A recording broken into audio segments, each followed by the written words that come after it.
What up guys, it's Imu here. Today I'll present a demo of my practice on Chinese calligraphy. For my next upcoming video, I will start teaching basic strokes in Kaishu. If you have any ideas or thoughts on my channel or on my videos, please comment down below. Now let's get started.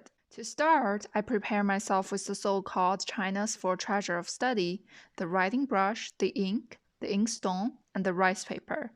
In the old days, it is not easy for people to carry ink with them, so they would use an ink stick and rub it on the inkstone. The longer you rub, the darker the water in the inkstone would be. Thanks to the convenience brought by technology, now I can simply buy these four treasures online and get them delivered to me. Here I'm folding the plain rice paper.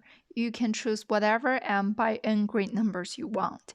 More grids means smaller characters. You can also choose to write in a standing or sitting position. If you are writing big characters, it is better to use bigger brushes and stand up while you are writing to see the full picture of a single character.